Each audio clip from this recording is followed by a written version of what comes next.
Alright y'all, so today we're here and we're working on a 2002 Malibu, changing a power steering pump. Welcome back to my channel. Make sure y'all like, subscribe to Heavyweight Automotive. I'll be showing y'all stuff that most people don't show y'all. Like, share, subscribe. Alright y'all, so we're just gonna dive right into it. This is our power steering pump. This is what we're gonna be changing. As you can see, we got a little bit of fluid around it. The problem or the symptom of why we're changing this power steering pump is because the power steering pump isn't making any noise when the reservoir is empty. A good power steering pump should always whine, and this one isn't whining. It also, the steering wheel is stiff as stiff can be, so it just brings me to believe that the power steering pump is broken. So we're gonna replace that today. First thing that you're gonna have to do, take this little handy dandy fuse box control thing out, and it's just a simple flip up that tab. It'll fall down like that, and then you'll just another tab down here. You'll just bring it towards you, just loosen it, and then you're able to just lift this up and out. All right, and then you go ahead and go reach in here. You're gonna pop that out, pull out, sit it to the side. Cool. So now the next thing you're gonna do is you have to move the motor mount. Unfortunately, as much as you don't want to, you have to remove it. The motor mount is gonna be right here. It's held in by 4 bolts. On this car, I feel like they jimmied it together because I worked on it before. This bolt is an 18. This bolt is a 17, and then these 2 bolts are 15. So this whole little mount piece has to come out, and then down here is 2 more bolts, 15 bolts, one right there and one right there. Both of those have to come out so that you can pull the whole motor mount out to give you space. However, it's been said that you can do it without pulling these 2 bottom bolts. So we'll see. So stay tuned, we'll be right back. All right, so the next step for this, everybody says that you should, let me try to get y'all up under here. I got a big light on my camera, so I don't know if I'll be able to get y'all all the way up under here. You want to get the jack right up under the oil pan where it grooves at. So right about there. And then people say put a jack stand, lift it up, put a jack stand there.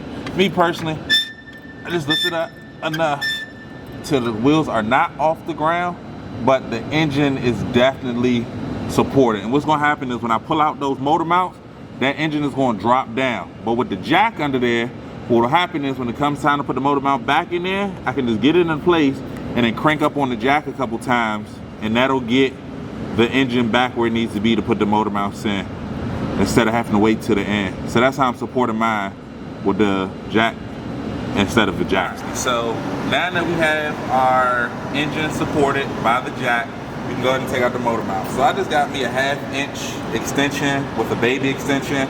I banged on this too many times trying to get stuff out, so it doesn't fit on the normal socket. So I had to shove this baby socket on here so that it'll actually fit on my 1/2 inch drive sockets. So we're just gonna take that 17, that bolt, like I told y'all, it's gonna be a 17. Hit that reverse on your impact. Impact's coming through this. You give it a tap. It'll come loose. You just wanna make sure it seems like it's coming loose freely. And just to make sure that your engine is properly aligned, it's always good to take it off the gun, and you should be able to hand twist it like I can. So I'm just gonna hand twist it out the rest of the way. So drop that screw, reach in there, grab that, it's a washer attached to it. Make sure you don't lose your washer. Boom, put it in a safe place. So now we're gonna switch to that 18. Let's switch to the 18 to get off our other socket. Hit it once again. You don't want to ever just gonna see that's where our engine shifting down. You don't want to just ever just gun on any part. So since our engine is dropping down, I'm gonna sit that down for a second, and we're just gonna crank it back up. Because I don't want my engine to be that low. And as you see, boom. Now it's back properly aligned how it should be, and I should be able to take this off of here, spin that out by hand. Boom.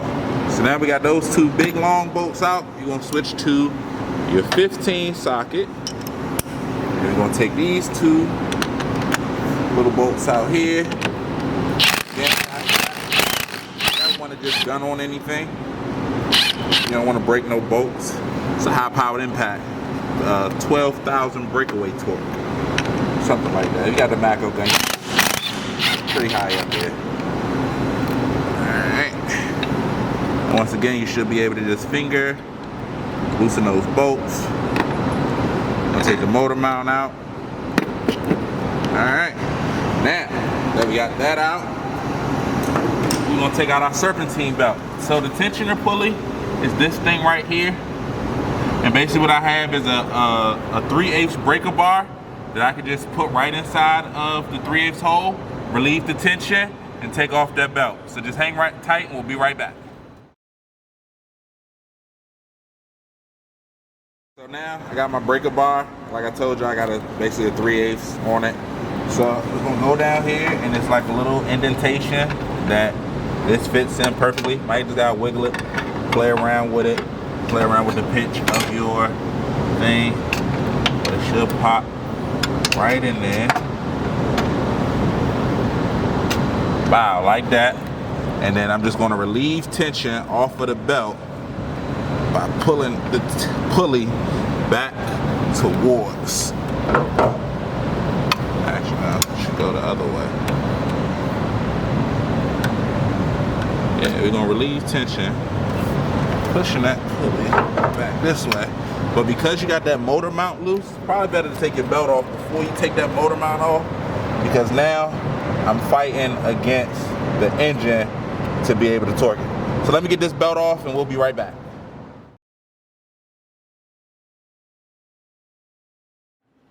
So I messed up, okay? One thing I should have told you guys before the video, take the tension off of the belt before you even start the job. Because what I did is I took the tension off of, I put the engine under tension, took the tension off of the engine, put more tension on the tensioner pulley, and I broke the tensioner pulley. That 3/8 drive that I was telling y'all about completely snapped off. Then I tried to lumberjack and get the pulley off with that still being broken, and lumberjack this. So I had to put a new tensioner pulley in here, so I'll show you how to install along with this video. But we got it out, so if that ever happens and you break it, you just gotta go right to the screw, take the pulley nut off there, and it'll wobble out, the belt will lose tension, it'll snap off. So the belt's off, I'm gonna move that out of the way a little bit, and dive back into this. So I went back and I took off all the parts that I had already taken off. Alright.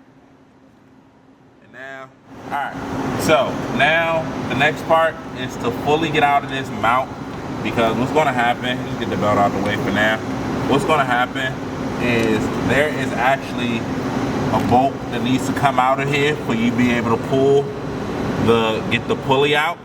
You need to move this bracket right here, and it's two 15mm bolts, but you can't get to those 15mm bolts with the motor mount. So we actually gonna completely pull that motor mount out. And I was telling y'all I was gonna see if I could bypass it with breaking the tensioner pulley. I don't want to bypass nothing else. So we're gonna go ahead and pop that out. Be right back. All right, so it's gonna be two 15mm bolts. I got an extension on 3/8 drive. It might give you a little bit of. All right. Okay. Let's try the other one. It's giving me a little yeah. So let's try this other one. All right. So when in doubt, people, don't break it out. What you do is you add leverage. So if mother ever told you if you don't got on your socket to break a lug, it's left righty tighty, lefty loosey. So we're gonna turn to the right here, left here, break this bolt. And she don't wanna get. Somebody put this on here with the Juto strap. All right, pause real quick.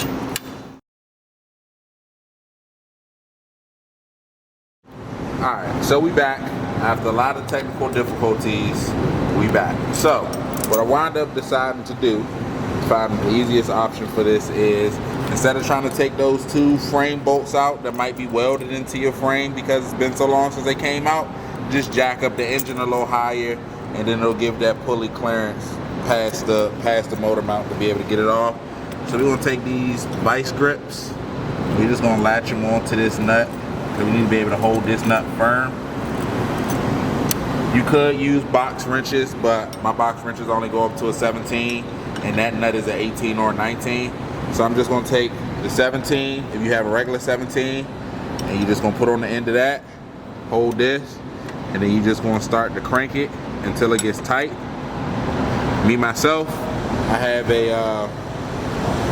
a 17, that's a ratcheting 17.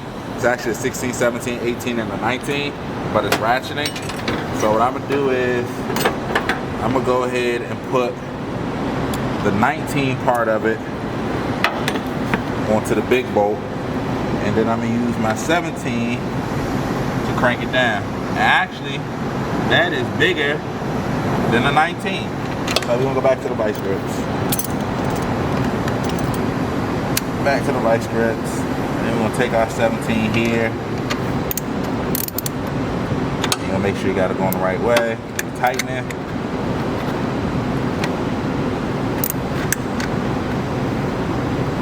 I'm just gonna tighten this down until I get enough. As you can see, these channel locks don't want to work.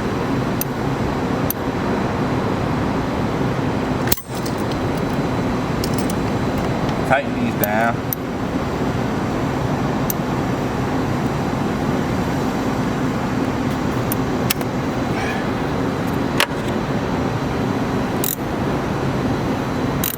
And just gonna slow roll it until we push the pulley off of the spindle.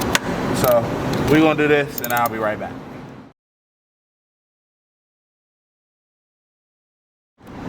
Alright, so this car has become more problematic than I have wanted it to be.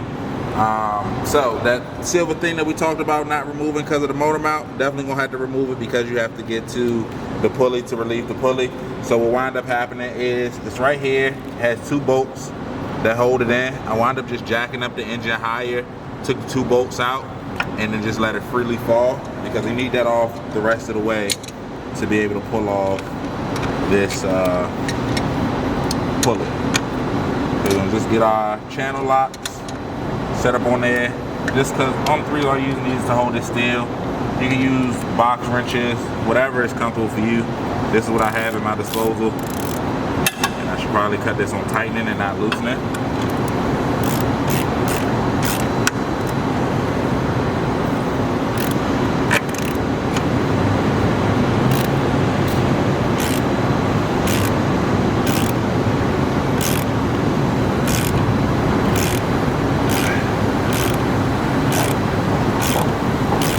So you're gonna want to make sure that it's on there straight, because it's on there straight, the easier it should be to crank that thing off. As you see, it just pop off of there, and we'll just take that, tighten everything back off of there, like so. And when it comes time to put it back on there, I'll show y'all how you put it back on there. Put that tool to the side. Now, come in here, it's gonna be 3 or 4 13 millimeter bolts, and it looks like the problem with this one is that this power steering pump was actually put inside of here wrong. As you can see, I haven't touched any of the power steering bolts, but the 2 bolts that hold this power steering pump in here aren't being held in here. They're not in where they're supposed to be at. So we're just gonna pop it out, put a new one in here, and hopefully this thing crank right up and power steering working how it should. I'm assuming that the shaft broke because it was never properly aligned. Alright, so this power steering pump is definitely bad. As you can see, all this extra power steering fluid on here that's all around it. But the person put the fucking bolts not in the fucking right places. Like, this is the thing when you talk about people, everybody can't work on your car. So right now, I've loosened the high pressure line, and I'm just gonna finish taking that off. I thought I got a finger tight, but it's so slippery because of all this damn power steering fluid. So you may need a rag. You might have to keep on using the ratchet just a little bit more to get it so it can like easily come off finger tight. But you're just gonna turn that and get that off. And then after you get that off, it's a hose right here. You're just gonna take that hose and grip it with some pliers or something and pull that right on out. So let me do this, get my hands dirty, and I'll be back with y'all on putting it back in there and do a recap of the steps of getting this pump out. All right, so this is the old pulley that I'm getting ready to press back onto the new power steering pump. But before I want to do that, I just want to go through the process of how you would have took it off. So if it was on there, let's just say it was all the way pressed on there, you get this little removal tool, a pulley tool, and it comes with the cover, sleeve cover, and the sleeve. You basically gonna roll this all the way down until it's flush with the puller like that. And then you're gonna line this up in here like that to the top, one side like that. You're gonna put it on there, clamp it together, and then you're gonna put your sleeve over top. And then you're gonna take this and you wanna make sure you got it centered. You're gonna take that and you're gonna run it down until it gets tight. Because I already have it off, it's not gonna get tight like I wanted to, but just pretend that it's tight. And then you're gonna get yourself a 20 ratchet and a 17 ratchet.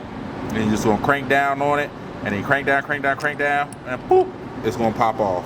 So to put it back on there is the reverse of that. They have a put on tool, basically. You're gonna take that off. We got our put on tool. And I'm gonna cheat and use my Milwaukee impact for this. If you don't have an impact, it's cool. I would suggest using your regular tools, but you're just gonna make sure it's straight, line it up with there, and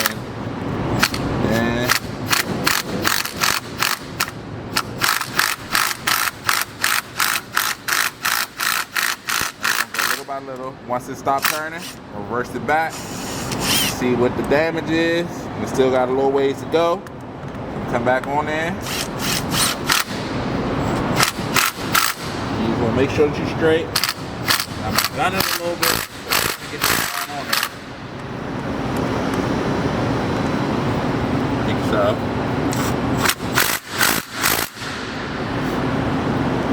You're also gonna want to hold that nut right there. It's gonna be a 15, 17. Use all my tools that I got out.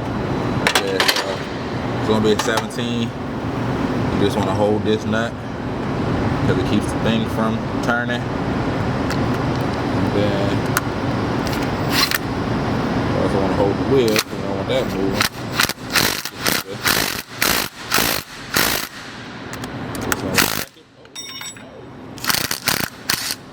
You just want to check it just to make sure that it has not too deep, and we still got a ways to go. So I'm gonna go ahead and get this in here, and then once it's in here, I'll come back with the next steps.